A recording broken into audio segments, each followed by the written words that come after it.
और अब इस वक्त की बड़ी खबर गाजा के युद्ध के मैदान से। गाजा में आईडीएफ का एक बार फिर बड़ा हमला देखने को मिला। UNRWA स्कूल पर भीषण बमबारी की गई। हमले में करीब 15 लोगों की मौत हो गई है। 1 दर्जन से ज्यादा लोग घायल हुए हैं।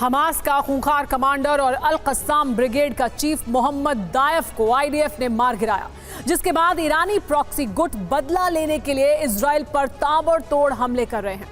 इस बीच कयास लगाए जा रहे हैं कि अब अल कस्साम की कमान कौन संभालेगा।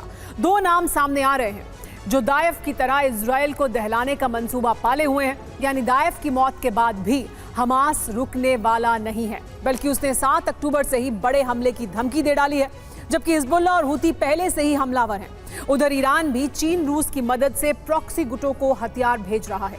ऐसे में सवाल उठ रहा है कि क्या दायफ की मौत से अरब में बारूदी जलजला आ चुका है? क्या इजराइल को अब अस्तित्व बचाने की जंग लड़नी पड़ेगी?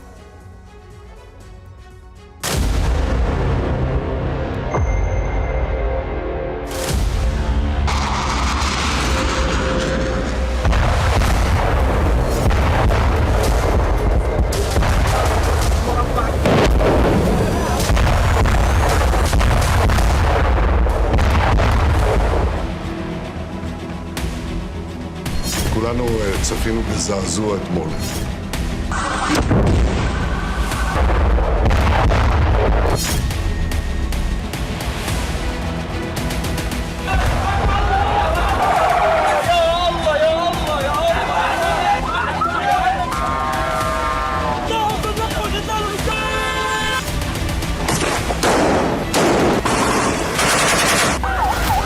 हिजबुल्लाह के हमलों से कहराते इजराइल के जख्मों में आखिरकार मरहम लग ही गए।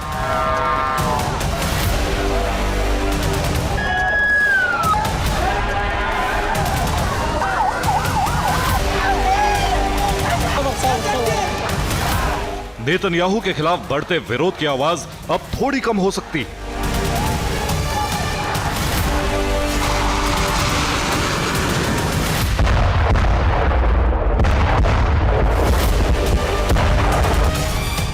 क्योंकि 7 अक्टूबर के हमले का मास्टरमाइंड मारा गया, हमास के ऑपरेशनल कमांडर का खात्मा हो गया, मिलिट्री विंग अल कस्साम का चीफ दफन हो गया। और यह उसका सबूत है कैसे बंकर बस्टर बम गिराकर इजराइल ने उसका काम तमाम कर दिया।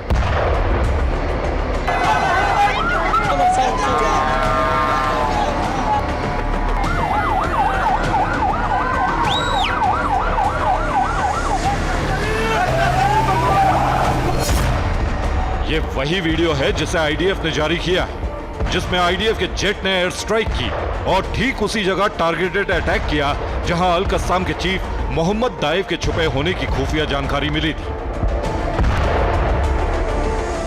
आईडीएफ को मोसाद से ये इनपुट मिला कि खान यूनिस से भागने के बाद अब दाइफ जो है वो खान यूनिस के बाद अब अल मवासी पहुंच चुका है और वहां पर शरणार्थी कैंप के बीच छुपा हुआ है।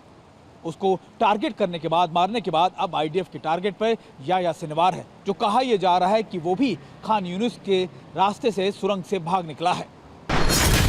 खान यूनिस से अल मवासी की दूरी करीब 9 किलोमीटर है, लेकिन हमास ने दोनों के बीच सुरंग नेटवर्क बनाया हुआ है, जिससे एक जगह से दूसरी जगह पहुंचने में 5 मिनट से भी कम वक्त लगता है।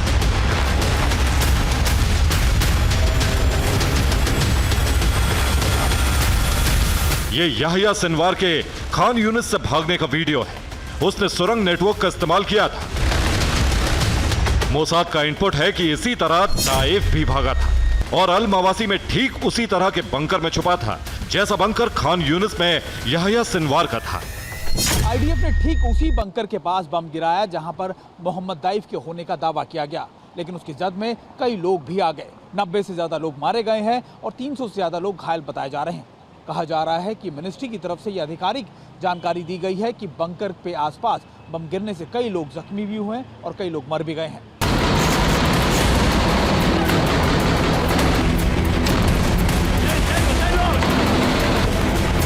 अल मवासी गाजा का आखिरी छोर है। इसके बाद भागने का कोई रास्ता नहीं। हो सकता है याह्या सिनवार और भाई मोहम्मद सिनवार भी यहीं छुपे हों, या फिर वो गाजा छोड़कर भाग चुके। अब दाइफ के बाद उनकी बारी, जबकि कई और नाम लिस्ट में। Target number 1 Ismail Haniyeh, Hamas chief. Target number 2 Yahya Sinwar, Hamas chief. Target number 3 Mohammed Sinwar, Yahya Sinwar का भाई। Target number 4 Marwan Issa, deputy chief al Qassam. Saudi Arab media में दाइफ के मारे जाने की report है, जिसमें आगे दाइफ की जगह कौन लेगा इसका भी कयास लगाया जा रहा है। एक तरफ कहा जा रहा है मोहम्मद सिनवार अल कस्साम का नया चीफ हो सकता है, वो याह्या सिनवार का भाई है और हमास में याह्या ऑपरेशनल कमांडर है, इसलिए मोहम्मद सिनवार को कमान मिल सकती है। जबकि मारवन ईसा भी इस पद के लिए दावेदार है, क्योंकि वो दाइफ का करीबी था और अल कस्साम का डिप्टी कमांडर भी था।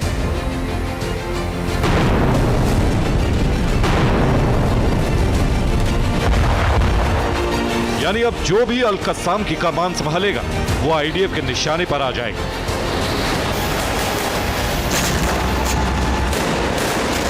वैसे भी नेतन्याहू ने कह दिया है कि जब तक हमास की टॉप लीडरशिप खत्म नहीं हो जाती, ये ऑपरेशन जारी रहेगा। हर एक को दाइफ से भी भयंकर मौत मारा जाएगा। अरब मीडिया में इस बात का शोर है कि दाइफ का खात्मा हो चुका है। दावा किया जा रहा है कि इजराइल ने 500 टन के बंकर बस्टर बॉम्ब से हमला किया। F-16 फाइटर जेट से इजराइल ने बस्टर बम गिराया था। इजराइल ने अल मवासी के रिफ्यूजी कैंप पर हमला किया था, ठीक उसी जगह जहां रिफ्यूजी कैंप में मोहम्मद दाइफ छिपा था। मोहम्मद दाइफ के साथ कमांडर राफे सलामा भी वहां मौजूद था। Rafa Salama Khan Younis military wing का चीफ था। राफे सलामा का शव तुरंत दफना दिया गया। दाइफ के शव के बारे में कोई जानकारी नहीं दी गई है।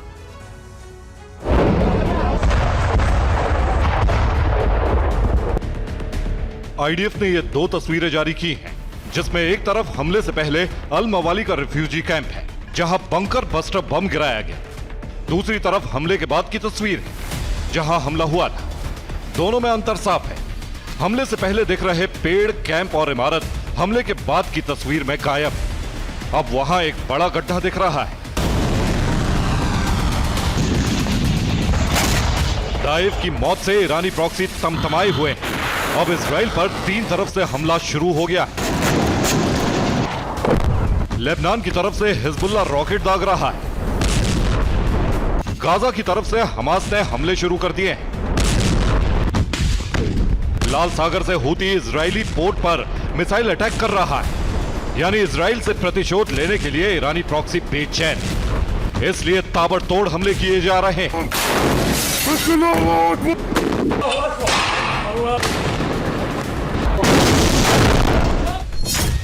हिजबुल्लाह ने उत्तरी इजराइल के किरियत शिमोना में भीषण बमबारी की। ये हमले उसने दाइफ के मारे जाने की खबर के बाद किए। इन हमलों में 4 मिलिट्री पोस्ट को खाक कर दिया। हिजबुल्लाह ने दावा किया है उसने लगातार 23 बुरकान मिसाइल दागकर कई इलाकों में भीषण तबाही मचाई है।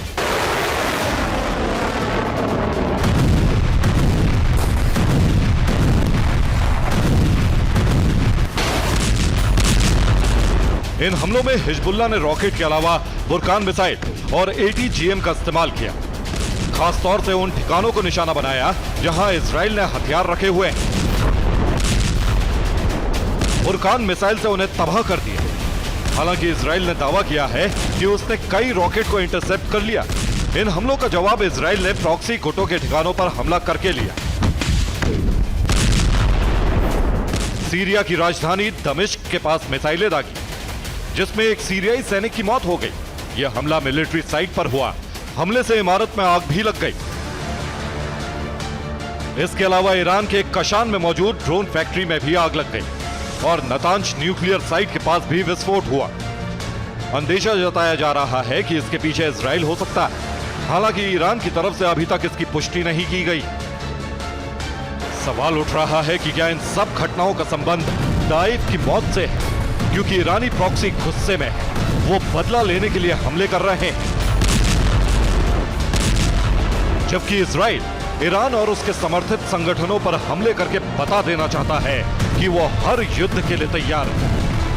Bureau report, TV9 Bharatvarsh.